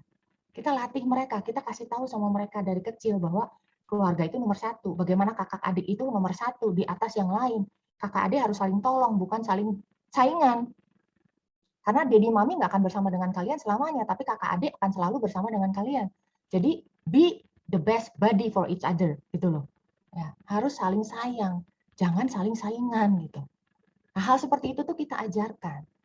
So, seharusnya yang tadi saya sharingkan itu bisa, kalau dipraktekkan itu bisa membantu perjalanan ibu-ibu semua dalam parenting itu jauh lebih nyaman, lebih menyenangkan. Ya, mudah-mudahan itu bisa menjawab. Ya, makasih Cisinta. Yuk kita mau foto bersama dulu. Bisa dibuka semua. Sekali lagi terima kasih Ci, banyak yang kita pelajari ya. Jadi ibu-ibu, yuk jangan stres, enjoy tadi katanya ya. Tuhan itulah is a gift ya, benar-benar present dari Tuhan yang kasih. Kalau Tuhan udah kasih, Tuhan pasti akan memampukan kita ya. Tuhan nggak mungkin memberikan sesuatu yang melebihi kapasitas kita ya Ci ya. Kita pasti mampu. Libatkan Tuhan, minta hikmat, kita jadi ibu yang lebih bijaksana lagi, kita pasti bisa. Ini mandat istimewa ya. Jadi memang ada tanggung jawab, memang udah Tuhan udah sanggupkan kita gitu. Kita pasti bisa. Ya, ini juga di sini kita punya perkumpulan satu sama lain. Yuk kalau ada kita boleh saling ini ya. Saling menguatkan, saling support ya, betul. Nah, tadi buat pertanyaan ada yang nggak sempat terjawab, mungkin bisa saya kasih ya nomor WA saya, boleh WA ke saya tadi catat semuanya, ada yang nanya fase keberapa, umur berapa, saya bisa bantu jawab nanti ya, karena kita nggak keburu semuanya di sini. Oke, yuk di sini ada, sebentar, ada berapa halaman? 3 halaman ya, halaman pertama dulu. Yuk, 1, 2, 3. Oke, halaman kedua, 1, 2, 3, dan halaman ke-3. Ya, saya minta untuk Leni tutup dalam doa.